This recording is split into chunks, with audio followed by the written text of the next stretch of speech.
الحمدللہ رب العالمین والصلاة والسلام علی سید الانبیاء والمرسلین وعلی آلہ واصحابہ وذریاتہ اجمعین اما بعد۔ آج الحمدللہ ہمارا 12 روزہ کتاب النکاح اور طلاق دورے کی پہلی کلاس ہے، اور نکاح ان امور میں سے ہے کہ جو ایمان اور نکاح دو ایسی عبادتیں ہیں کہ جو جب سے مشروع ہوئی ہیں، حضرت آدم علیہ السلام سے لے کر وہ قیامت تک مشروع رہیں گی، اور جنت میں بھی ان کا استمرار رہے گا۔ اور ہمارے نزدیک یعنی احناف کے نزدیک نکاح جو ہے وہ تخلی بالعبادت یعنی عبادت میں مصروف ہونے سے بہتر ہے، کیونکہ نکاح جو ہے ایک معاملہ بھی ہے اور من وجہن عبادت بھی ہے۔ معاملہ ان چیزوں کو کہا جاتا ہے کہ جس میں اصل مقصود بندوں کی حاجات کا پورا کرنا ہوتا ہے، اور عبادت سے مراد وہ امور ہوتے ہیں کہ جن میں مقصود اصلی اللہ کی قربت حاصل کرنا اور آخرت کا ثواب اور جنت کا حصول مقصود ہوتا ہے۔ تو یہ جو نکاح ہے یہ دونوں کا مجموعہ ہے، یہ من وجہن عبادت بھی ہے اور من وجہن یہ معاملہ بھی ہے، اور ہم احناف کے نزدیک اس میں عبادت کا پہلو جو ہے وہ غالب ہے۔ اس لیے اگر ایک شخص نماز، روزہ، زکوٰۃ اور نفلی عبادت میں مصروف رہنا چاہتا ہے، اور ایک شخص یہ ہے کہ وہ اگر نکاح کرتا ہے تو اس کے پاس نوافل کے لیے وقت نہیں بچے گا، کیونکہ بیوی بچوں کے لیے اس کو کمانا پڑے گا، تو اب ان میں سے افضل کون ہے؟ تو امام شافعی کے نزدیک نکاح کے اندر معاملے کا پہلو غالب ہے، تو اس وجہ سے وہ کہتے ہیں کہ اگر کوئی شخص نکاح نہ کرے اور نفلی عبادات میں مصروف رہے تو وہ اس کے لیے بہتر ہے۔ جبکہ ہم احناف کے نزدیک جو ہے یہ کیونکہ عبادت کا معنی اس میں غالب ہے، تو اس لیے ہمارے نزدیک ایسا شخص کہ جو فرائض ادا کرتا ہے، واجبات ادا کرتا ہے، لیکن بیوی بچوں کے معاملہ کی وجہ سے اس کو نوافل کے لیے وقت نہیں مل پاتا، تو اس کا نکاح کرنا جو ہے وہ ہمارے نزدیک افضل اور بہتر ہے۔ تو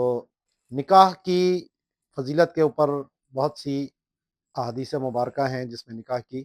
ترغیب دلائی گئی ہے، اور ہر شخص کو معلوم ہے کہ نکاح کی اہمیت کیا ہے۔ تو سب سے پہلے ہم نکاح کی تعریف اور اس کے احکام اور اس کی شرائط اور اس میں جو اہم چیزیں ضروری ہوتی ہیں اس کے اوپر آج ہم بات کریں گے۔ تو نکاح کی جو تعریف عام طور پر ہماری فقہ کی کتابوں میں کی جاتی ہے کہ ہوا عقد یفید ملک المتعۃ قصدا، یعنی یہ ایک ایسا عقد ہے کہ جس کا مقصود جو ہے، جو اس عقد کا فائدہ ہے کہ مرد و عورت ایک دوسرے کے لیے جسمانی طور پر حلال ہو جائیں، ایک دوسرے سے نفع لینا ان کے لیے حلال ہو جائے قصدی طور پر، تو ایسے عقد کو نکاح کہا جاتا ہے۔ اور یاد رکھیے کہ جب بھی ہم لفظ عقد بولتے ہیں تو عقد کا مطلب ہوتا ہے ایجاب اور قبول کا مجموعہ، چاہے وہ بیع ہو یعنی خرید و فروخت ہو، اجارہ ہو، یہ بھی سارے عقود ہیں۔ تو اسی طریقے سے نکاح بھی ایک عقد ہے، اور اس کا جو وجود ہوتا ہے وہ ایجاب اور قبول کے ساتھ ہوتا ہے۔ تو اب نکاح کے کچھ مستحبات ہیں کہ نکاح سے پہلے ان چیزوں کا ہونا جو ہے وہ ضروری ہے۔ تو نکاح میں سب سے پہلے جو مستحب ہے کہ اعلانیہ ہو، چھپ کر نہ ہو، کیونکہ جو نکاح کے معاملات ہیں وہ نسب کی وجہ سے ہیں، اور نسب کی اسلام میں بڑی اہمیت ہے۔ تو جب اعلانیہ نکاح ہوگا تو لوگوں کو پتہ ہوگا کہ یہ فلاں شخص کی بیوی ہے، تاکہ اس کی جو اولاد ہو اس کا نسب جو ہے وہ اس کے باپ سے ثابت ہو۔ دوسرا یہ کہ جمعے کا دن ہونا چاہیے، وہ افضل و بہتر ہے، اور مسجد میں ہو یہ بھی بہتر ہے۔ لیکن آج کل اس کا خیال رکھا جائے کہ مساجد میں نکاح ہوتے ہیں تو مساجد کی جو ادب اور احترام ہے اس کا ملحوظ رکھنا بہت ضروری ہے۔ بہت ساری جگہوں پر لوگ آج کل جو ہے وہ مساجد کی بے حرمتی کر رہے ہوتے ہیں، بعض جگہ پر تو اس طرح کی خرافات بھی دیکھی گئیں کہ وہ عورت کو بھی مسجد میں لا کر جو ہے وہ جناب انڈین فلموں کی طرح ایجاب و قبول سامنے بٹھا کر ہو رہے ہیں، تو اور کیمرے بند چل رہے ہیں، موویاں چل رہی ہیں، اور باقاعدہ شور و غل مسجد میں مچ رہا ہے۔ تو ایسا اگر معاملہ ہو رہا ہے تو پھر بہتر یہ ہے کہ مسجد میں نہ کیا جائے، کیونکہ بہت سی چیزیں جو بعض اوقات مباح کے درجے میں بھی ہوں، لیکن اگر مسجد کی حرمت اس سے پامال ہو رہی ہے تو وہ گناہ کے زمرے میں آ جائے گا۔ تو اس لیے مسجد میں اسی وقت کیا جائے کہ جب مسجد کے آداب کا خیال رکھا جائے۔ پھر عورت کے لیے بہتر یہ ہے کہ وہ مرد سے عمر میں کم ہو، اور حسن و جمال میں مرد سے زیادہ ہو، اسی طرح عزت میں اور شرافت میں وہ مرد سے کم مرتبے کی ہو، کیونکہ عام طور پر اگر عورت ان چیزوں میں زیادہ ہو تو پھر مرد کی اطاعت میں اس کے لیے مسائل پیدا ہوتے ہیں۔ تو اس لیے بہتر یہ ہے کہ عورت جو ہے وہ ان معاملات میں مرد سے کم ہونی چاہیے۔ ہاں، تقوی میں، پرہیزگاری میں، چال چلن میں اس کو مرد سے زیادہ ہونا چاہیے۔ تو یہ چیزیں ہیں کہ جو نکاح کے لیے بہتر ہیں کہ پہلے ہوں۔ اسی طرح خطبے کا ہونا یہ نکاح کے مستحبات میں سے ہے۔ بعض لوگ یہ سمجھتے ہیں کہ اگر یہ خطبہ نہیں ہوا تو نکاح ہی نہیں ہوگا، تو ایسا نہیں ہے معاملہ، بلکہ خطبہ دینا بھی نکاح کے مستحبات میں سے ہے۔ اب نکاح کا جو حکم ہے تو اس کے عام طور پہ 5 حکم بیان کیے جاتے ہیں۔ ایک ہے نکاح کا فرض ہونا، ایک ہے واجب ہونا، ایک ہے حرام ہونا، ایک ہے مکروہ تحریمی ہونا، اور ایک ہے سنت مؤکدہ، اور ایک چھوٹا امام اہل سنت نے بیان کیا اور علامہ شامی نے بھی اس کو اضافہ کیا، وہ ہے مباح ہونا۔ تو یہ 6 صورتوں نکاح کی ہو سکتی ہیں۔ تو پہلی صورت جس کو ہم سنت مؤکدہ کہتے ہیں وہ یہ ہے کہ اگر مرد، اور جو حکم یہ مرد کی طرف سے آ رہے ہیں وہی حکم عورت کی طرف سے بھی ہے، کیونکہ عورت کے لیے بھی نکاح کے احکام اسی طرح ہیں، وہ بھی مکلف ہے۔ تو جو شخص حالت اعتدال میں ہو، یعنی شہوت کا بہت زیادہ اس پر غلبہ بھی نہ ہو اور بالکل وہ نامرد بھی نہ ہو، اور عورت کو مہر اور نفقے پر بھی وہ قدرت رکھتا ہو، تو پھر ایسے شخص کے لیے نکاح کرنا سنت مؤکدہ ہے، کیونکہ اس کے اوپر بہت زیادہ احادیث مبارکہ میں تاکید آئی ہے، اور جو لوگ اس سے اعراض کریں ان سے نبی کریم علیہ الصلوۃ والسلام نے اس پر وعید بھی فرمائی ہے۔ اگر کوئی بہت زیادہ شہوت کا اس پہ غلبہ ہے، شدت اشتیاق ہے اس کو، اور نکاح کے بغیر اس کو ظن غالب یہ ہے کہ وہ گناہ میں پڑ جائے گا، اور گناہ میں پڑنا عام ہے، چاہے زنا ہو یا بد نگاہی ہو یا اور جسمانی لذت اپنے ہاتھ سے لینا ہو، یا اور اس طرح کی کوئی بھی ناجائز امر جو شریعت نے منع کیا ہے اس کے ذریعے اپنی جنسی تسکین کو پورا کرنا پایا جائے، تو اس کے لیے نکاح کرنا جو ہے وہ واجب ہو جاتا ہے، کیونکہ گناہ میں پڑنا سے بچنا اپنے آپ کو اس کے اوپر لازم ہے، اور یہ نکاح نہیں کرے گا تو اس میں سے کسی بھی گناہ کے اندر پڑ جائے گا، تو اس کے اوپر لازم ہے کہ وہ نکاح کر لے تاکہ اپنے آپ کو گناہوں سے بچا سکے۔ اور اگر اس کو گناہ میں پڑنے کا یقین ہے بالکل، تو پھر تو نکاح کرنا اس کے اوپر فرض ہو جاتا ہے، تاکہ جو ہے وہ اپنے آپ کو گناہ سے بچا سکے، کیونکہ حرام سے بچنا جس چیز پر موقوف ہو تو وہ چیز انسان پر فرض ہو جاتی ہے۔ اور اگر اس کو عورت پر ظلم کا اندیشہ ہے، یا عورت کے جسمانی جو تقاضے ہیں وہ پورا نہیں کر پائے گا، یا نفقہ نہیں دے پائے گا، یا عورت پر مار پیٹ کرے گا، تو ایسے شخص کو اگر اس چیز کا ظن غالب ہے تو پھر اس کو نکاح کرنا مکروہ تحریمی ہے۔ اور اگر اس کو یقین ہے کہ جناب میں عورت کے حقوق واجبہ ادا نہیں کر سکوں گا، تو پھر ایسے شخص کے لیے نکاح کرنا حرام ہو جاتا ہے۔ اور اگر صرف قضاء شہوت مقصود ہے اور کوئی اس کا مقصد نہیں ہے، تو پھر ایسے کے لیے نکاح کرنا بہرحال مباح ہے۔ اب یہ تمام احکام پہلے نکاح کے بھی ہیں، دوسرے کے بھی ہیں، تیسرے کے بھی ہیں، یہ مرد کی طرف سے بھی ہیں اور یہ عورت کی طرف سے بھی ہیں، تو ان تمام چیزوں کو جو ہے وہ ملحوظ رکھنا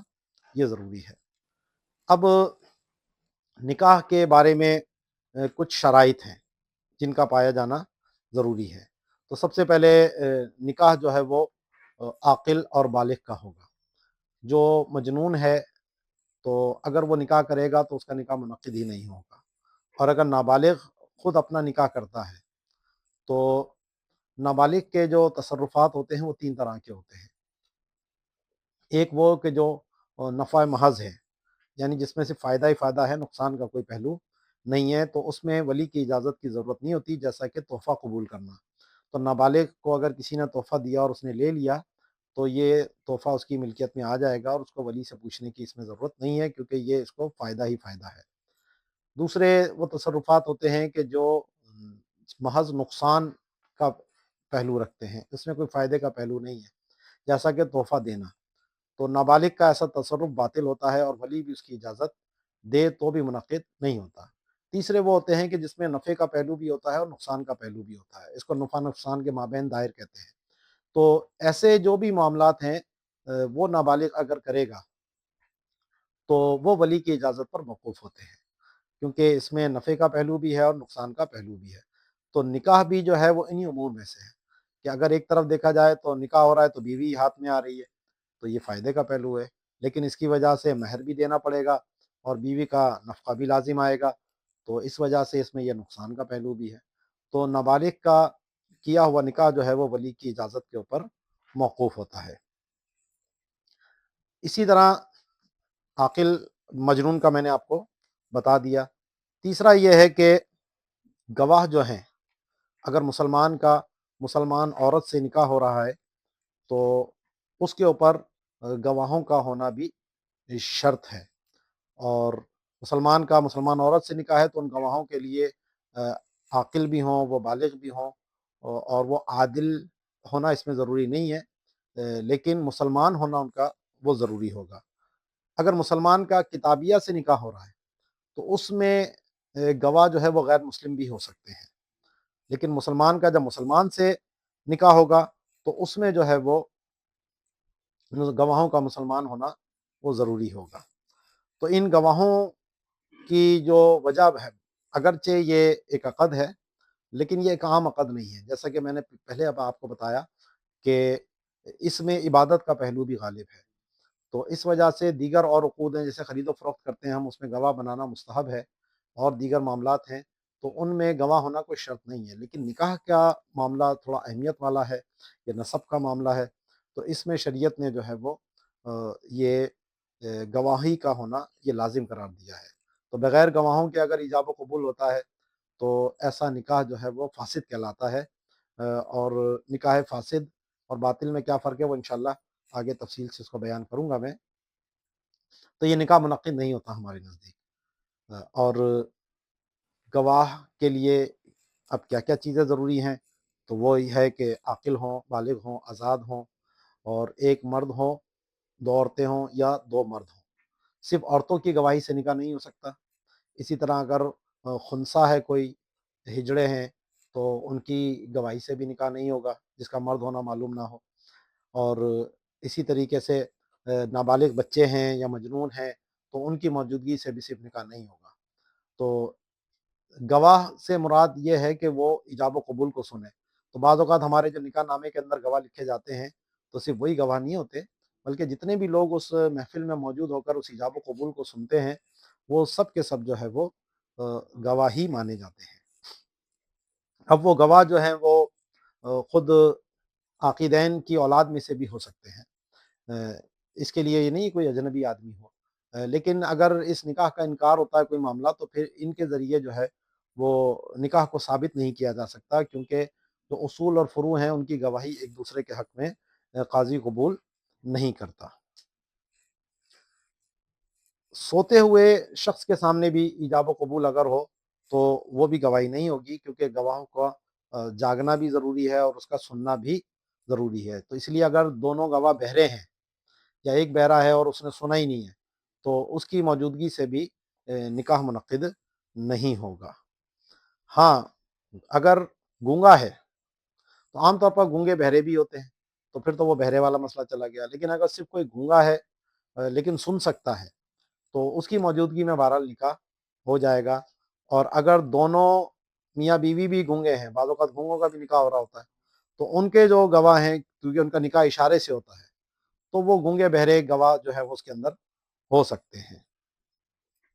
اب ایجاب و قبول کے کچھ مسائل ہیں جو بڑی اہمیت کے حامل ہیں، اس کو سمجھنا بھی جو ہے وہ ہمارے نزدیک بہت ضروری ہے۔ تو ایجاب جو پہلے کیا جائے اس کو ایجاب کہتے ہیں، اور جو بعد میں کیا جائے اس کو قبول کہتے ہیں۔ اس میں ضروری نہیں کہ پہلے مرد کی طرف سے ایجاب ہو عورت کی طرف سے قبول ہو، تو اس کے برعکس بھی ہو سکتا ہے۔ اور ایجاب و قبول کے جو الفاظ ہیں وہ یا تو دونوں ماضی کے ہوں، مثلاً کہے کہ میں نے تجھ سے نکاح کیا، اور وہ کہے میں نے قبول کیا، تو یہ دونوں ماضی کے ہو گئے۔ یا ایک ماضی کا اور ایک حال کو ہو کہ میں تجھ سے نکاح کرتا ہوں اور وہ کہے میں نے قبول کیا، یا دونوں حال کے ہیں، میں نکاح کرتا ہوں میں قبول کرتا ہوں، کیونکہ ہمارے عرف میں بھی یہ جو حال کے صیغے ہوتے ہیں وہ بھی انشاء کے لیے آتے ہیں، تو اس سے بھی جو ہے وہ بہرحال نکاح جو ہے وہ منعقد ہو جائے گا۔ اب نکاح کے جو الفاظ ہیں وہ دو طرح کے ہوتے ہیں، ایک ہے صریح اور دوسرے ہیں کنایہ۔ تو نکاح اور شادی، تزویج، یہ نکاح کے لیے صریح الفاظ ہیں۔ صریح لفظ کا مطلب یہ ہوتا ہے کہ اس میں نیت کی حاجت نہیں ہوتی، اگر کوئی ان الفاظوں کو بولے گا اور جاگتے ہوئے حالت میں، اور جو گواہوں کی بات پیچھے میں نے کی ہے اگر وہ بھی پائی گئی ہے تو وہ نکاح اس سے بہرحال منعقد ہو جائے گا۔ اور دوسرے ہوتے ہیں کنایہ کے الفاظ، اور وہ لفظ ہے کہ جو فوری طور پر ملکیت کا فائدہ دے، تو ہم احناف کے نزدیک اس سے بھی نکاح منعقد ہو جاتا ہے، جیسے لفظ ہبہ ہے، بیع ہے، اجارہ ہے، تو ان الفاظوں سے بھی جو ہے فوری طور پر نکاح منعقد ہوگا، لیکن اس کے لیے ضروری ہے کہ کوئی قرینہ ہو، یعنی سامنے والوں کو پتہ چلے، گواہوں کو معلوم ہو کہ یہ نکاح ہو رہا ہے، تاکہ کیونکہ کنایہ کے الفاظ ہیں، لیکن اگر صریح الفاظ ہیں تو اس کے لیے پھر کسی قرینے کی ضرورت نہیں ہوتی ہے۔ بعض اوقات ایسے الفاظ ہوتے ہیں کہ جو نکاح کے لیے بھی ہو سکتے ہیں اور منگنی کے لیے بھی ہو سکتے ہیں، تو اس میں جیسے میں نے اپنی لڑکی تمہیں دی، یا یہ تمہاری بیٹی ہو گئی، یا تمہارے اس میں گھر گئی، بس یہ تو اس ٹائپ کے جو الفاظ ہیں، تو اس میں پھر مجلس کو دیکھا جاتا ہے کہ اگر وہ مجلس نکاح کی ہے تو ان الفاظوں سے نکاح مراد لیا جاتا ہے، اور اگر وہ مجلس منگنی کی ہوتی ہے تو پھر اس سے جو ہے وہ منگنی مراد لی جاتی ہے۔ اچھا، اس میں عام طور پر ہمارے ہاں جو نکاح ہوتا ہے وہ اس طرح ہوتا ہے کہ قاضی صاحب نکاح پڑھا رہے ہوتے ہیں، اور ہمارے کاغذات میں ایک وکیل ہوتا ہے جو، اور دو گواہ جا کر عورت سے جا کر اجازت طلب کرتے ہیں، اور وہ وکیل صاحب خود تو نکاح نہیں پڑھاتے، اور وہ آ کر قاضی صاحب کو کہتے ہیں کہ جی آپ جو ہے وہ نکاح پڑھائیے۔ تو یہاں پر ایک اہم مسئلہ یہ ہے کہ وکیل آگے وکیل بنا سکتا ہے یا نہیں۔ تو نکاح ان امور میں سے ہے کہ جس میں وکیل آگے وکیل نہیں بنا سکتا، الا یہ کہ اگر وکالت مطلقہ لی جائے، یعنی یوں کہا جائے کہ جناب میں، آپ مجھے اجازت دیں وکیل مطلق کی، یعنی میں خود پڑھاؤں یا کسی اور سے پڑھواؤں، یا پھر صراحتاً لے لی جائے کہ جناب میں آگے کسی اور سے نکاح پڑھواؤں گا، تو پھر تو یہ تو اجازت ہو جائے گی کہ آگے وکیل وکیل بنا سکتا ہے۔ لیکن اگر ایسا نہیں ہے تو پھر ایسی صورت میں جو وکیل آگے وکیل بنائے گا تو وہ نکاح فضولی قرار پائے گا۔ لیکن ہمارے عرف میں کیونکہ عام طور پر ہر شخص کو یہ بات پتہ ہے، اور جو گھر کی خواتین لڑکیاں بھی ہیں غیر شادی شدہ ہیں، وہ بھی اس بات کو جانتی ہیں کہ یہ جو ہمارے پاس اجازت لینے آیا ہے، نکاح انہوں نے نہیں پڑھانا، بلکہ کوئی مولوی صاحب آ کے جو ہے وہ قاضی صاحب آ کے نکاح پڑھاتے ہیں۔ اتنی بات تو تقریباً ہر خواتین کو بھی معلوم ہوتی ہے۔ تو امام اہل سنت نے فتاوی رضویہ شریف کے اندر اس بات کی صراحت کی کہ اگر اس چیز کا عرف ہو جائے اور سب کو پتہ ہو کہ جناب یہ جو وکیل وکالت لینے آیا ہے یہ نکاح نہیں پڑھائے گا بلکہ آگے کسی اور نے پڑھانا ہے، تو پھر ایسی صورت میں یہ دلالتاً جو ہے عرف کی وجہ سے یہاں پر اجازت مانی جائے گی، اور اب اس نکاح کو ہم فضولی نہیں کہیں گے بلکہ یہ نکاح بھی منعقد اور لازم ہوگا۔ اب نکاح کے بارے میں کچھ اور تھوڑے سے احکام ہیں کہ نکاح کے لیے مہر کا ذکر جو ہے وہ ضروری نہیں ہے، صرف ایجاب و قبول ضروری ہے، لیکن اس میں یہ ضروری ہے کہ ایجاب و قبول میں مخالفت نہیں ہونی چاہیے۔ مثال کے طور پر اگر مہر کا ذکر کیا ہے تو قبول بھی اتنے ہی مہر پر ہونا چاہیے۔ اگر اس سے ہٹ کر مہر پہ قبول ہوا، مثلاً کہا کہ جی میں آپ سے 1,00,000 روپے پہ نکاح کرتا ہوں، اور عورت کہے میں تو 2,00,000 پہ قبول کرتی ہوں، تو یہ ظاہر ہے کہ ایجاب و قبول میں مطابقت نہیں ہے۔ تو جس طرح بیع کے اندر بھی یہی معاملہ ہوتا ہے کہ ایجاب و قبول میں مخالفت نہیں ہونی چاہیے،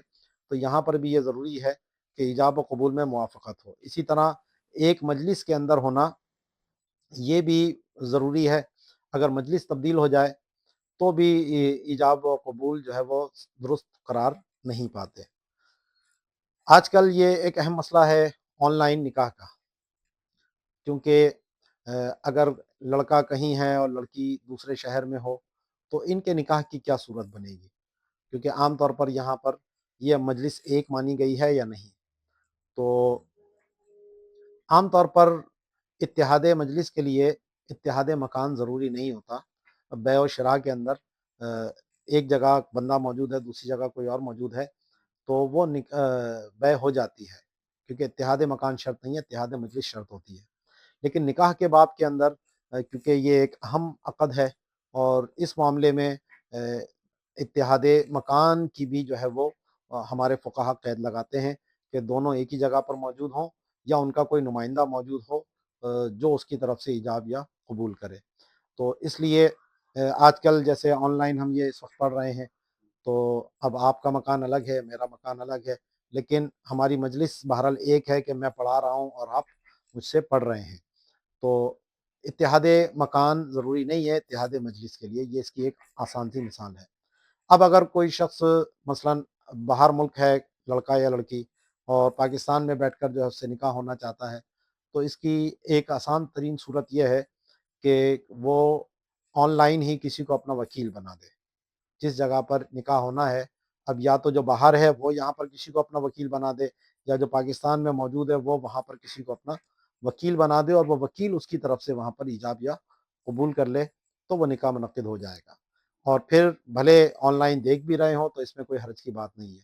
لیکن براہ راست ٹیلی فون پر یا براہ راست آن لائن جو ہے وہ ایجاب و قبول جو ہے وہ قابل قبول نہیں ہے اور اس سے نکاح جو ہے وہ منعقد نہیں ہوگا.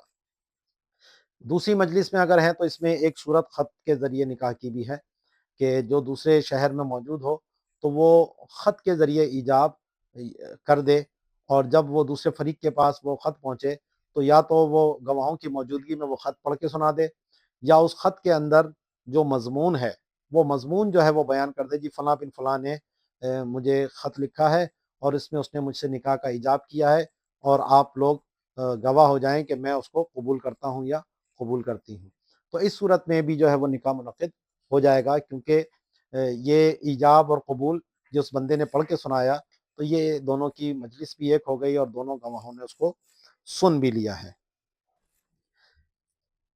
ایجاب و قبول میں لڑکی کا متعین ہونا بھی ضروری ہے، اور اب اس تعین کی دو صورتیں ہیں. ایک تو یہ کہ اگر وہ لڑکی اسی مجلس میں ہی موجود ہے تو پھر اس کی طرف اگر اشارہ کر کے کہا جی اس کا نکاح کرتا ہوں، تو بھلے لڑکی نقاب میں ہو تو وہ اشارہ اس کے متعین ہونے کے لیے کافی ہے. اب اگر نام لینے میں کوئی غلطی بھی ہو جائے، اس لڑکی کا نام لینے میں یا اس کے والد کا نام لینے میں، تو بھی بہرحال نکاح ہو جائے گا، کیونکہ اشارے کے ذریعے جو تعین ہے وہ نام کی تعین سے زیادہ فوقیت رکھتی ہے. اور اگر لڑکی وہاں موجود نہیں ہے تو پھر اس لڑکی کا نام اور اس کے والد کا نام جو ہے وہ لیا جائے گا، اور بہتر یہ ہے کہ اس کے دادا کا نام بھی لیا جائے. آج کل ہمارے یہاں دادا کا نام جو ہے وہ لینے کا عرف نہیں ہے، باپ تک ہی صرف بیان ہوتا ہے فلاں بنت فلاں،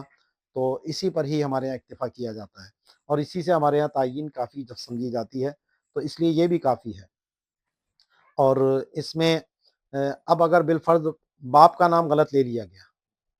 تو اس میں نکاح منعقد ہوگا یا نہیں. تو اگر جس ولدیت کی طرف لڑکی کو منسوب کیا گیا ہے اور حقیقت میں وہ اس کا باپ نہیں ہے، تو اس میں یہ دیکھیں گے کہ عرف اور عادت میں وہ لڑکی اس کی پرورش کی طرف منسوب کی جاتی ہے اور لوگ اس کو اس کی بیٹی سمجھتے ہیں، تو پھر یہ نکاح منعقد ہو جائے گا. یہ عام طور پر جو لے پالک لڑکیاں ہوتی ہیں، جو لوگ کسی کی اولاد لے کر پرورش کر لیتے ہیں، لڑکا ہو یا لڑکی ہو، تو اس وقت یہ مسائل بڑے پیش آتے ہیں. ویسے تو باقی ساری چیزوں میں وہ جو پالنے والا ہے وہ اپنی ولدیت چلا دیتا ہے، حالانکہ جائز نہیں ہے یہ، کیونکہ جو جس کی اولاد ہے ولدیت اسی کی ہونی چاہیے. کسی اور کو غیر کی اولاد اپنی طرح نام کے ساتھ بطور ولدیت کے منسوب کرنا جائز نہیں ہے. یہ نسب کے معاملات ہیں، بڑی اہمیت کے معاملات ہیں. تو ویسے تو وہ شناختی کارڈ میں بھی کر دیں گے، میٹرک کے سرٹیفکیٹ میں بھی کر دیں گے، دیگر اور چیزوں میں بھی کر دیں گے، لیکن جب نکاح کا معاملہ آتا ہے تو بھائی یہ تو نکاح ہی نہیں ہوگا، یہ تو بڑا مسئلہ ہو جائے گا، یوں ہو جائے گا، وہ ہو جائے گا۔ اب ادھورے مسائل لوگوں کو بتا کر لوگوں کو پریشان کرنے والی بات ہے۔ تو اگر وہ اسی کی ولدیت سے ہی مشہور ہے، لوگ اس کو اسی کی بیٹی سمجھتے ہیں، اگرچہ وہ اس کی حقیقت میں بیٹی نہیں ہے، تو لیکن پھر بھی نکاح ہو جائے گا، کیونکہ یہاں پر مقصود اس کی ولدیت نہیں ہے، یہاں پر مقصود اس لڑکی کی تعیین ہے کہ وہ متعین ہو جائے کہ بھئی نکاح کس کا ہو رہا ہے۔ تو اب اگر لوگ اس کو اسی کی بیٹی ہی سمجھ رہے ہیں تو بہرحال وہ نکاح منعقد ہو جائے گا۔ امام اہل سنت نے فتاوی رضیہ شریف میں عالمگیری کے حوالے سے ایک جزیہ بڑا پیارا نقل کیا، اس میں یہی بیان کیا کہ اب مثال کے طور پر ماں نے دوسری شادی کر لی اور وہ باپ کا انتقال ہو گیا تھا، تو اب جو دوسرا ماں، جو ہمارے یہاں ستیلا باپ کہہ دیتے ہیں، حالانکہ باپ تو ایک ہی ہوتا ہے، ستیلا سگا کچھ نہیں ہوتا، باپ باپ ہوتا ہے، وہ ماں کا شوہر ہے اور وہ لڑکی جو ہے وہ اس کی پرورش میں تھی، اب وہ اس کی شادی کرا رہا ہے اور کسی نے جو ہے وہ اسی کی طرف منسوب کر دیا ماں کے شوہر کے نام کے ساتھ، تو اب اگر لوگ اس کو اسی کی بیٹی سمجھتے ہیں تو یہ نکاح بہرحال ہو جائے گا، کیونکہ یہاں لڑکی کی تعیین جو ہے وہ حاصل ہو گئی ہے۔ اب ایجاب اور قبول کے جو الفاظ ہیں ان کے معنی سمجھنا کیا ضروری ہے یا نہیں، یہ بھی ایک بڑی دلچسپ بات ہے، اور عام طور پہ یہ گفتگو ہوتی ہے کہ اب اگر لڑکا لڑکی دونوں عربی زبان میں ایجاب و قبول کر لیں اور گواہوں کو پتہ ہی نہ ہو، وہ کہ جی تزوجت اور کہ قبلت، جیسے وہ گئے جناب آئس کریم پارلر میں اور وہاں جا کر لڑکا لڑکی نے اس طرح عربی زبان میں ایجاب و قبول کر لیا، گواہوں کو پتہ ہی نہیں ہے، وہ سمجھ رہے ہیں پتہ نہیں شاید ایک دوسرے کو کلمے سنا رہے ہیں، کیا کر رہے ہیں، تو اس سے نکاح ہوگا یا نہیں؟ ویسے تو دیکھیں بعض چیزیں ایسی ہیں کہ جن میں جد اور ہزل برابر ہوتے ہیں۔ جد اور ہزل کا مطلب یہ ہے کہ لفظ کے ایک تو حقیقی معنی ہوتا ہے اور ایک مجازی معنی ہوتا ہے، یعنی لفظ جس معنی کے لیے وضع کیا گیا وہ اس کا حقیقی معنی، اور اگر کسی مناسبت کی وجہ سے وہ کسی اور معنی میں استعمال ہونے لگے تو وہ مجازی معنی۔ تو لفظ سے حقیقی معنی بھی ہوتے ہیں، مجازی معنی بھی ہوتے ہیں، لیکن اگر اس سے ہٹ کر کوئی اور معنی مراد لیا جائے تو اس کو ہزل کہتے ہیں یا مذاق کہتے ہیں۔ تو نکاح ان امور میں سے کہ جس میں جد اور ہزل برابر ہے، لیکن اس جد اور ہزل میں یہ ضروری ہے کہ اتنا پتہ ہو کہ یہ الفاظ نکاح کے ہیں، ترجمہ اس کا آنا یا ان لفظوں کا ترجمہ سمجھنا یہ ضروری نہیں ہے۔ تو اگر اتنا پتہ ہے کہ جناب یہ ایجاب و قبول ہو رہا ہے تو یہ کافی ہے، اور اس کے معنی اور مفہوم کا سمجھنا جو ہے وہ ضروری نہیں ہے۔ تو اس لیے اگر کسی نے ایسی زبان میں کہ جو اس کو نہیں آتی تھی اور اس میں ایجاب و قبول ہوتا ہے اور بعد میں وہ کہتا ہے مجھے تو پتہ ہی نہیں تھا جناب یہ نکاح ہو رہا ہے، تو قاضی کے سامنے اگر یہ چیز ثابت ہو جائے کہ واقعی یہ ایسی زبان ہے کہ جو اس کو نہیں آتی تھی، تو پھر وہ اس کے نکاح کے عدم کا حکم دے گا، اور یہی معاملہ آگے طلاق میں بھی صورتیں آتی ہیں کہ اگر شوہر سے بیوی نے اس طرح کہلوا دیا جو اس کا مطلب اس کو معلوم نہیں تھا کہ طلقتک کی ثلاثاً، میں نے تجھے 3 طلاقیں دی، اب عربی زبان میں کہہ دیا، عورت کہتی ہے آپ یہ مجھے کہیں میں بڑی خوش ہو جاؤں گی، تو مرد نے کہہ دیا اور بعد میں کہتی ہے جناب آپ نے تو 3 طلاقیں مجھے دے دی، تو اس سے طلاق ہوگی یا نہیں؟ تو جو اوس جند کے ہمارے علماء تھے انہوں نے فتویٰ دیا کہ اس سے کوئی طلاق واقع نہیں ہوگی، تاکہ جو اس طرح کے ہیلے بہانے کر کے جو ہے عورت اگر خلاصی حاصل کرنا چاہے عورت سے تو پھر اس کا دروازہ ہی مکمل طور پر بند کر دیا جائے۔ تو اس لیے جو ہے وہ اگر گواہ ہیں تو ان کے لیے بھی یہ جاننا ضروری، مثلا کوئی اگر غیر عربی ہیں اور ان کے سامنے کوئی عربی میں نکاح ہو رہا ہے تو ان کو یہ صرف اتنا پتہ ہونا چاہیے کہ یہ نکاح ہو رہا ہے، بس یہ کافی ہے، لیکن اگر ان کو یہ بھی نہیں پتا کہ نکاح ہو رہا ہے تو پھر گواہ کس چیز کے ہوئے وہ، تو اس کے لیے جو ہے اس کا ہونا بھی ضروری ہے۔ آگے جو ہے وہ ایجاب اور قبول جو ہے، اس میں ایجاب کی جو اضافت ہے وہ عورت کی طرف ہو یا اس کے کل کی طرف ہو یا ایسے کسی جز کی طرف ہو جو جز کہہ کر کل مراد لیا جاتا ہے، مثلا عورت کا نام لے کر کہے میں نے یا اشارہ کر کے میں نے تجھ سے نکاح کیا، یا خطاب کر کے کہے اس سے نکاح کیا، یا اس کا نام لے کر کہے، تو یہ سب اضافتیں جو ہیں وہ کل کی اضافتیں مانی جاتی ہیں، اور اگر کسی جز کی طرف کہا میں نے اس کے ہاتھ سے نکاح کیا یا اس کے پیر سے نکاح کیا تو اس سے بہرحال وہ نکاح منعقد نہیں ہوگا، کیونکہ یہاں جز کہہ کر جز مراد لیا جا رہا ہے۔ اب نکاح جو ہے وہ مرد اور عورت کے مابین ہوتا ہے، مرد کا مرد سے نکاح نہیں ہو سکتا، عورت کا عورت سے نکاح نہیں ہو سکتا۔ جو آج کل یہ ہم جنس پرستی کے معاملات چل رہے ہیں، اسلام میں قطعاً ان کی کسی قسم کی کوئی گنجائش ہی نہیں ہے۔ اور بعض لوگ یہ لبرلزم کے نام پہ، جو انسانی حقوق کے نام پر، یہ جو اس طرح کی خرافات آج کل مغرب کے اندر چل رہی ہے، اور بہت سے لوگ پاکستان جیسے اسلامی ملک میں بھی اس طرح کی خرافات لانے کی کوشش کرتے ہیں، تو یہ سب اللہ اور اس کے رسول سے کھلی بغاوت ہے۔ اور پچھلی کچھ قومیں جو ہیں وہ اسی طرح کی حرکتوں کی وجہ سے تباہ و برباد بھی کی گئی ہیں، قرآن میں جس کا ذکر بھی موجود ہے قوم لوط کے حوالے سے۔ تو یہ مرد نکاح عورت سے ہی کر سکتا ہے، اور کسی اور سے نکاح نہیں ہو سکتا۔ تو انسان اور جنات کے مابین بھی نکاح نہیں ہو سکتا، کیونکہ جو جنات ہیں وہ بھی الگ مخلوق ہیں، اور انسان جو ہے وہ الگ جنس ہے۔ تو جنس کا جنس سے نکاح ہوگا، غیر جنس کا نکاح نہیں ہو سکتا۔ تو بعض لوگ کہتے ہیں وہ جی جل پری ہے کوئی، پانی کے اندر جو ہے وہ دھڑ مچھلی کا اور اوپر کا جسم جو ہے عورت کا۔ تو یا جو بعض کہتے ہیں جی بن مانس کوئی ایسا انسان ہے جنگل میں جو ہے تو جانور اور انسانوں کی طرح دکھتا ہے، تو وہ بھی بہرحال جانور ہے، تو اس کا بھی نکاح جو ہے وہ منعقد نہیں ہو سکتا۔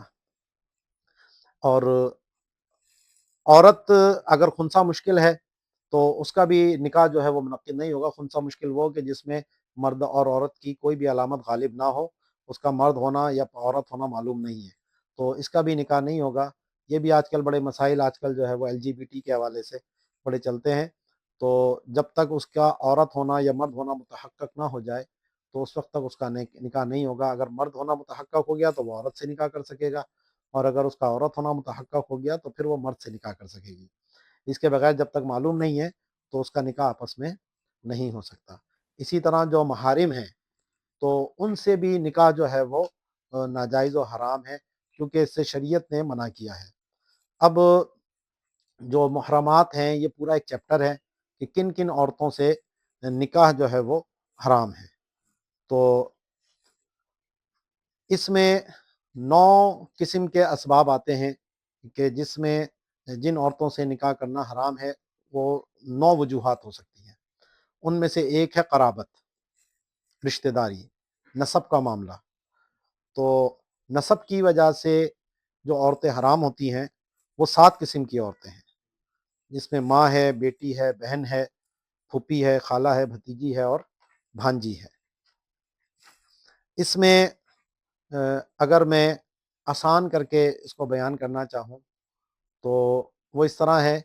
کہ جو اپنے اصول ہیں، یعنی انسان جن کی اولاد ہے،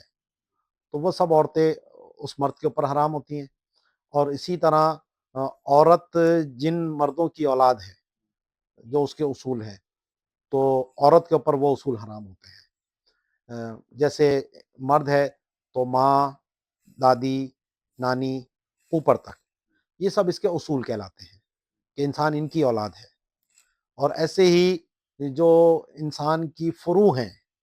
یعنی جو اس کی اولاد ہیں، تو وہ بھی مطلقاً نیچے تک حرام ہوتے ہیں۔ جیسے بیٹی ہے، اور اسی طرح پوتی ہے، اور آگے نواسی ہے، اور آگے ان کی اولادیں نیچے تک جتنی بھی جا رہی ہیں وہ سب انسان کے لیے مطلقاً حرام ہوتی ہیں۔ اور اگر عورت ہوگی تو اس کے لیے نواسا ہے، بیٹا ہے، اور پوتا ہے، اور آگے ان کی جتنی اولادیں ہیں وہ سب بھی اس کے لیے حرام ہوگی۔ تو انسان پر اس کے اصول حرام ہوتے ہیں اور اس کے فروع حرام ہوتے ہیں۔ اسی طرح جو ماں باپ کی فروع ہیں وہ بھی مطلقاً نیچے تک حرام ہوتے ہیں۔ تو ماں باپ کی فروع کا مطلب انسان کے جو ماں باپ ہیں ان کی جو اولادیں ہیں وہ بھی آگے نیچے تک حرام ہیں، کیونکہ جو ماں باپ کی اولادیں ہوں گی وہ اس کے بہن بھائی ہوں گے، اور ان بہن بھائیوں کی جو اولادیں ہیں وہ اس کے بھتیجے، بھانجے، یا ان کی آگے جو نیچے اولادیں ہوں گی وہ بھی سب نیچے تک حرام کہلائیں گے۔ تو اصول اور فروع مطلقاً حرام ہو گئے۔ اسی طرح جو ماں باپ ہیں ان کی جو فروع ہے وہ بھی نیچے تک حرام ہے۔ اور چوتھی قسم ہے کہ جو دادا ہیں یا نانا ہے اس کی ایک بطن حرام ہوتا ہے، اس کے اس بطن کا آگے جو اولاد ہے وہ حرام نہیں ہوتی۔ مثلا دادا کی جو ایک اولاد ہے تو وہ اس کی پھپھو ہو جائے گی، لیکن پھپھو کی آگے جو بیٹی ہے وہ حرام نہیں ہے۔ اسی طرح دادا کی اولاد ہے تو وہ چچا ہو گیا، لڑکی کی طرف سے دیکھیں گے تو وہ چچا حرام ہے، لیکن چچا کی آگے اولاد چچا زاد حرام نہیں ہے۔ تو ایسے ہی اوپر تک جو اوپر والے نانا ہے، اس سے اوپر پڑ نانا جو بھی ہے، تو ایک بطن جو ہوگا وہ حرام ہوگا، اور اس سے آگے جو ان کی آگے اولادیں ہوں گی وہ حرام نہیں ہوں گی۔ تو اس میں یہ آسانی سے آپ یاد رکھ سکتے ہیں، اصول اوپر مطلقاً، فروع نیچے تک مطلقاً، اور ماں باپ کی جو فروع ہیں وہ بھی مطلقاً نیچے تک، لیکن دادا کی فروع صرف ایک بطن حرام ہے۔ تو یہ اس طریقے سے آپ یاد رکھیں گے تو یہ 4 طرح کی حرمتیں جو ہیں وہ آئیں گی، اور اس میں یہ ساری جو میں نے ابھی آپ کے سامنے 7 عورتوں کا ذکر کیا تھا وہ اس کے اندر شامل ہو جائیں گی۔ اچھا، اسی طریقے سے دوسری جو وجہ ہوتی ہے وہ ہے رضاعت۔ تو رضاعت یعنی مدت رضاعت میں جس بچے نے عورت کا دودھ پیا، تو دودھ پینے والا بچہ جو ہے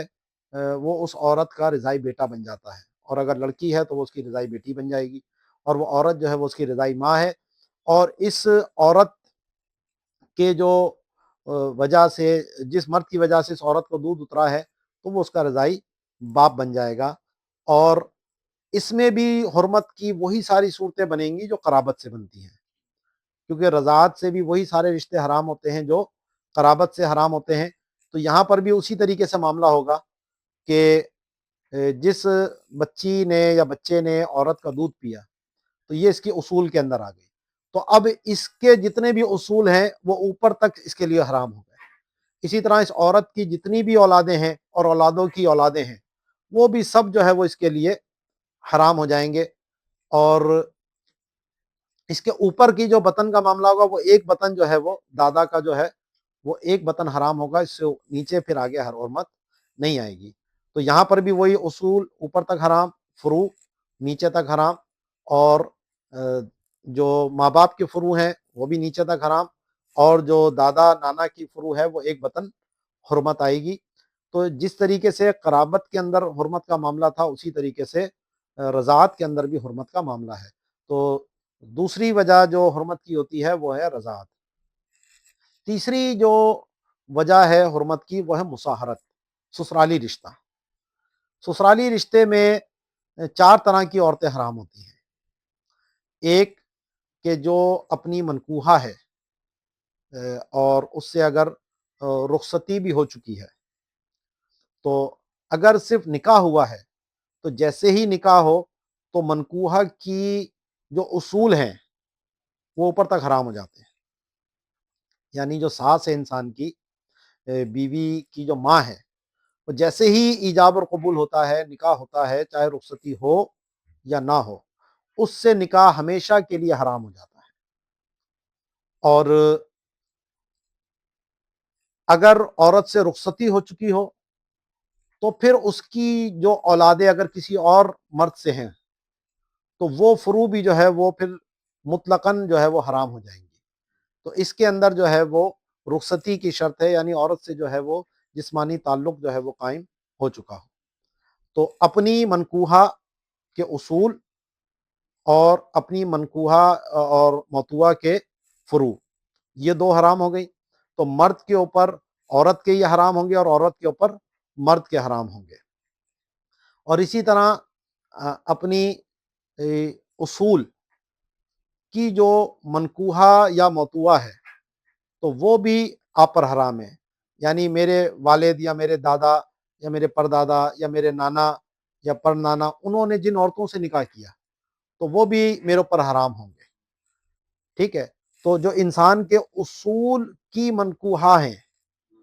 یا موتوعہ ہیں تو وہ بھی مطلقاً جو ہے وہ عقد کرنے سے حرام ہو جاتے ہیں۔ اسی طریقے سے جو انسان کے فروع ہیں ان کی جو منکوحہ یا موتوعہ ہے وہ بھی انسان پر ہمیشہ کے لیے حرام ہوتی ہیں۔ جو بہو ہے وہ سسر پر جیسے ہی بیٹے نے نکاح کیا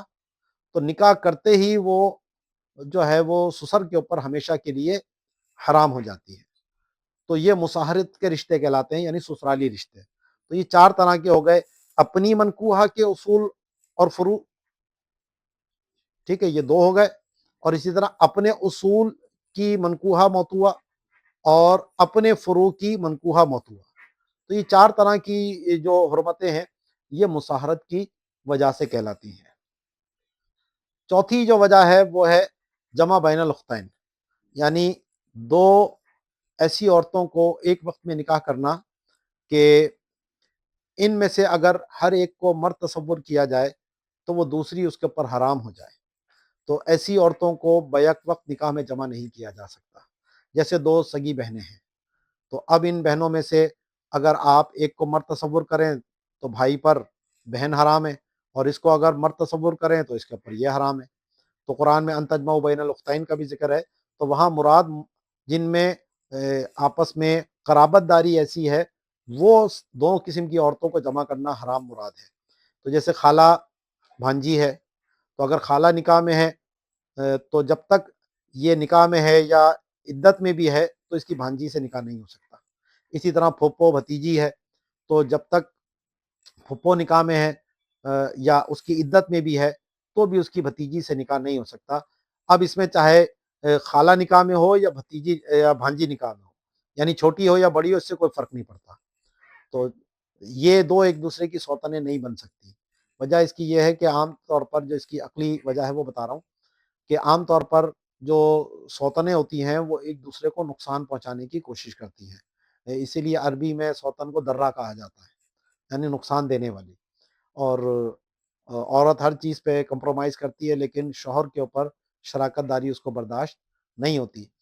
تو اب لیکن ان کے درمیان جو رشتہ ہے خالہ بھانجی کا یا پھوپھی بھتیجی کا، یہ ایسی قرابت داری ہے، اور اسلام میں قرابت داری کی بڑی اہمیت ہے کہ اگر ان کے درمیان یہ سوکن کا رشتہ پیدا ہو گیا تو پھر قرابت داری کے جو تقاضے ہیں وہ پورے نہیں ہو سکتے، اور قرابت داری کے تقاضے برقرار رکھنے ہیں تو یہ سوتن نہیں بن سکتے.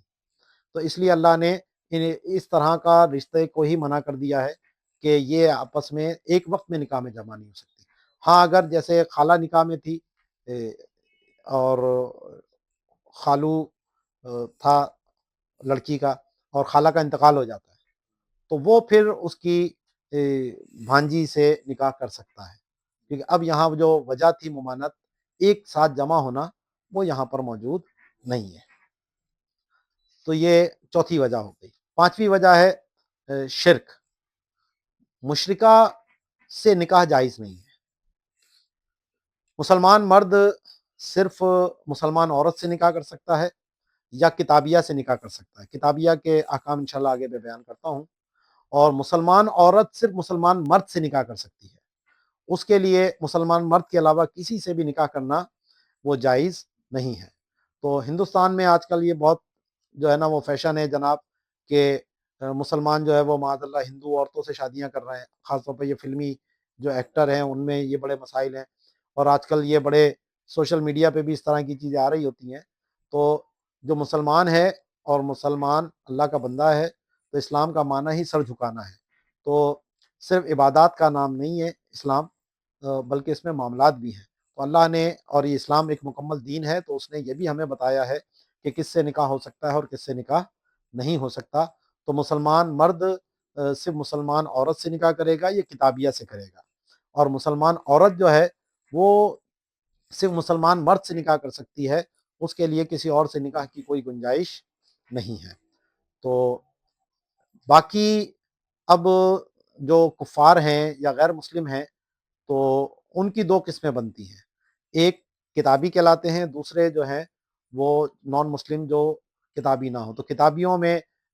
یہود اور نصارہ آتے ہیں، اور اس کے علاوہ باقی جتنے بھی مذاہب ہیں جو اسلام کے علاوہ اور یہود و نصارہ کے علاوہ ہیں تو ان کا مسلمان سے کسی قسم کا کوئی نکاح نہیں ہو سکتا. اس میں ہندو بھی آ گئے، اس میں سکھ آ گئے، اس میں بدھ مت کے آ گئے. اسی طرح جو آج کل کی لادینیت اور دہریت ہے وہ بھی سب اس میں، جو کسی خدا کو ہی نہ مانتے ہوں تو ان سے بھی جو ہے آپس میں نکاح نہیں ہو سکتا. پانچویں جو قسم ہے، اچھا کتابی کی بھی بات میں یہاں مکمل کر لوں کیونکہ یہاں سوال آیا ہے تو اسی کی بات ہم پوری کر لیتے ہیں. مسلمان کتابیہ سے نکاح کر سکتا ہے. اب کتابیہ کی بھی 2 صورتیں ہیں، ایک ہے ذمیہ اور ایک ہے غیر ذمی. جو دارالاسلام میں جو غیر مسلم کتابی ہیں وہ ذمی کہلاتے ہیں، اور جو دارالاسلام سے علاوہ کسی اور جگہ پر کسی اور ملک میں رہتے ہوں جہاں اسلامی ریاست حکومت نہ ہو، اور تو اس کو جو ہے وہ حربی کتابی کہتے ہیں۔ تو ذمی کتابیہ سے نکاح کرنا مکروہ تنزیہی ہے، اور حربیہ سے نکاح کرنا مکروہ تحریمی ہے، یعنی نکاح ہو تو جائے گا لیکن ایسا کرنا گناہ ہے۔ وجہ اس کی یہ ہے کہ جب وہ حربیہ سے کرے گا تو وہاں پر کیونکہ کفر کا غلبہ ہے، اور کفر کے احکام ہی لوگ جو ہے وہ اس کو زیادہ تر فالو کرتے ہیں۔ اب آگے اولاد ہوگی تو اب جو عورت ہے وہ اپنے مذہب کے اوپر اپنی اولاد کو چلانے کی کوشش کرے گی، اور اس کو وہاں حمایتی بھی زیادہ موجود ہیں، تو اس لیے اپنی اولاد کو یہ کفر پر پیش کرنے والی بات ہے، اور خود اپنے آپ کو فتنے پر پیش کرنے والی بات ہے، تو اس لیے اس کا حکم جو ہے وہ مکروہ تحریمی کا ہے۔ ہاں اگر دارالاسلام میں ہے تو یہاں پر کیونکہ اسلام کے احکام غالب ہیں، مسلمانوں کی اکثریت ہے، اسلامی شعار کو غلبہ حاصل ہے، اور یہاں ظاہر مسلمان اگر اپنی اولاد کو مسلمان بنانا چاہے، اسلام پر چلانا چاہے، تو وہ اس کے لیے آسان ہے، اور اس میں رکاوٹیں جو ہیں وہ کم ہوں گی۔ تو اس وجہ سے یہاں نکاح کرنا بہرحال مکروہ تنزیہی اس کو قرار دیا ہے، یعنی گناہ نہیں ہے، لیکن بہتر یہ ہے کہ مسلمان مرد مسلمان عورت سے ہی نکاح کرے، کسی کتابیہ سے بھی نکاح نہ کرے۔ اور یہاں کتابیہ سے مراد وہ ہے کہ جو دین کو مانتی ہو، کیونکہ آج کل کے بہت سے جو نصارہ ہیں یورپ وغیرہ میں خاص طور پر، تو وہ صرف نام کے نصارہ ہیں، اور ان کی ایک غالب اکثریت جو ہے وہ لادین اور دہریہ ہو چکی ہیں، وہ جو اپنے مذہب کو ہی تسلیم نہیں کرتے، وہ عیسائیت کو بھی تسلیم نہیں کرتے۔ ہاں اب کرسمس کا موقع آتا ہے تو وہ سب خوشیاں بھی منا لیتے ہیں، اور جو ہے نا وہ ایک دوسرے کو مبارکبادیں بھی دیتے ہیں۔ تو اس سے مراد اگر وہ ان کا خدا پر یقین نہیں ہے، مذہب پر یقین نہیں ہے، حضرت عیسیٰ کو وہ اللہ کا پیغمبر تسلیم نہیں کرتے، اور انجیل کو وہ اللہ کی کتاب نہیں مانتے، تو وہ جو ہے وہ پھر مشرک کے حکم کے اندر چلے جائیں گے، اور اس سے نکاح بہرحال پھر جائز نہیں ہوگا۔ یہود اپنے مذہب میں آج بھی بڑے پختہ ہوتے ہیں، اور یہود کے اندر یہ مسائل اتنے زیادہ نہیں ہیں، لیکن مسلم دشمنی میں یہود پر کبھی بھی بھروسہ نہیں کیا جا سکتا۔ یہ ہمارے جو شام کے علاقے ہیں یا فلسطین وغیرہ کے بہت سے لوگوں نے یہاں پر یہودی عورتوں سے شادی کی، اور یہ جو آج ہم اسرائیل کو دیکھ رہے ہیں کہ اس نے اتنا غلبہ پایا، تو انہوں نے عورتوں کے ذریعے جاسوسی کر کے بہت سے مسلمان جو با اثر لوگ تھے وہاں اپنی عورتیں داخل کیں اور ان کے نکاح میں دیں، اور اس کے ذریعے انہوں نے بہت سے جو اپنے راز حاصل کیے، اور اس سے مسلمانوں کو بہت شدید نقصان پہنچا۔ تو کیونکہ یہود جو ہے وہ کبھی بھی ہمارے دوست نہیں ہو سکتے، اور ان کو کبھی بھی دوست سمجھنا بھی نہیں چاہیے۔ تو اس لیے بہتر یہی ہے کہ مسلمان ہمیشہ مسلمان عورت سے ہی نکاح کرے، اور باقی جو کوئی بھی غیر مذہب کی ہے اگر وہ توبہ کر لے اور مسلمان ہو جائے تو پھر اس سے نکاح بہرحال ہو سکتا ہے، وہ بھلے بھلے کوئی بھی مذہب ہو، لیکن اگر وہ اسلام قبول نہ کرے تو صرف کتابیہ عورت سے نکاح ہو سکتا ہے، اس کے علاوہ کسی اور مذہب کے ماننے والی سے نکاح نہیں ہوگا۔ تو یہ ہماری ہو گئی پانچویں صورت کہ جس میں شرک آ گیا، اور آگے ہے کہ جس عورت کو اگر 3 طلاقیں دے دی ہیں تو اس عورت سے بھی نکاح نہیں ہوگا جب تک کہ تحلیل شرعی نہ پائی جائے۔ اور پیچھے پہلے لونڈی غلام کے مسائل ہوتے تھے، تو جو ملکیت میں ہو تو اس سے بھی جو ہے وہ نکاح نہیں ہو سکتا تھا، یعنی جو لونڈی ہے وہ ویسے ہی حلال ہوتی تھی، تو اس سے نکاح کی حاجت نہیں ہے۔ اور اسی طرح اگر عورت جو ہے وہ اپنے شوہر کی مالک ہو جاتی تھی تو اس سے بھی نکاح جو ہے وہ فاسد ہو جاتا تھا۔ تو یہ صورتیں ہیں محرمات کی۔ مساہرت کے اندر بڑی اہمیت کی چیزیں ہیں کہ بعض اوقات اگر نکاح نہیں ہے اور اگر شہوت سے کسی عورت کو چھو لیا ہے یا اس سے بوس و کنار کیا یا کوئی معاذ اللہ جنسی تعلق قائم کر لیا، تو اس عورت کے اصول اور فروع اس پر حرام ہو جاتے ہیں۔ تو چاہے یہ معاملہ حلال طریقے سے ہو یا معاملہ حرام طریقے سے ہو، تو بعض اوقات یہ کمبائنڈ فیملی جو ہوتی ہیں ان میں یہ بڑے مسائل پیش آتے ہیں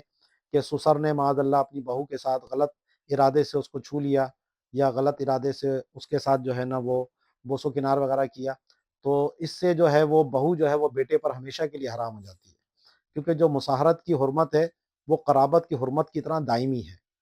کہ اس میں واپسی کا کوئی راستہ نہیں ہے۔ باقی جو اور کچھ صورتیں ایسی ہیں کہ جس میں حرمت عارضی ہوتی ہے، لیکن اس میں جو حرمت آتی ہے وہ دائمی آتی ہے۔ تو گھروں میں اسی لیے پردے کا اہتمام رکھا جائے، اور جو اس طرح کے رشتے ہیں، جو مساہرت کے رشتے ہوں یا رضاعت کے رشتے ہوں، تو ان میں بہتر یہ ہے کہ اس میں بھی پردہ کیا جائے، تو یہ بہتر ہے۔ کیونکہ آج کل لوگوں کے دلوں میں ان رشتوں کی وہ حرمت نہیں رہی جس طریقے سے قرابت کے رشتوں کی حرمت ہوتی ہے، ماں ہے، بیٹی ہے، بہن ہے، تو ان کے حرمت جو انسان کے دل میں زیادہ ہوتی ہے، لیکن بہو ہے یا ساس ہے تو ان کی حرمت اس طرح سے نہیں ہے، حالانکہ اللہ کے نزدیک یہ حرمتیں سب ایک ہی طرح کی ہیں۔ تو اس لیے جو انسان فتنے سے اپنے آپ کو بچائے اور جہاں تک ہو سکتا ہے وہاں پردے کا اہتمام کرنا چاہیے۔ ٹھیک ہے، باقی یہاں آج ہماری گفتگو نکاح کی ابتدائی اس پہ گفتگو ہوئی ہے، مساہرت پہ بھی ہم نے بات کر لی ہے، حرمت کون کون سی عورتیں حرام ہوتی ہیں۔ کل انشاءاللہ پھر آگے یہیں سے ہم کنٹینیو کریں گے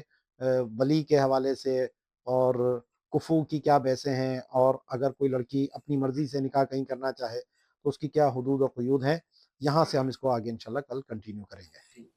اچھا، یہ ایک مذاق والی نکاح کے اندر ایک سوال تھا کہ ڈراموں میں جو نکاح ہوتا ہے تو کیا یہ نکاح ہو جاتا ہے ان لوگوں کا، اداکاروں کا؟ دیکھیں، عام طور پر اگر ڈراموں کے اندر جو اس طرح کے نکاح ہوتے ہیں تو ان میں جو الفاظ تو اول ہوتے ہی نہیں ہیں کہ نکاح ہوا یا نہیں ہوا، وہ صرف ایک منظر کشی کی جا رہی ہے، تو اس لیے وہاں نکاح کا تو کوئی فضول سوال ہے ہوتا ہی نہیں ہے۔ اور اگر بالفرض بالکل ایسے دکھایا جائے کہ میں تم سے نکاح کرتا ہوں یا فلاں سے، یا اس کے نام لے کر، تو ابھی پیچھے میں نے جو تفصیل آپ کو بتائی ہے کہ اگر لڑکی وہاں موجود ہو اور نام غلط ہو تو اس سے کوئی فرق نہیں پڑتا، لیکن اگر صرف نام لے کر کیا جائے فلاں کا فلاں سے نکاح کیا جا رہا ہے تو وہ تو اصل اس کا نام ہوتا ہی نہیں ہے، تو اس لیے وہ نکاح بہرحال منعقد نہیں ہوتا۔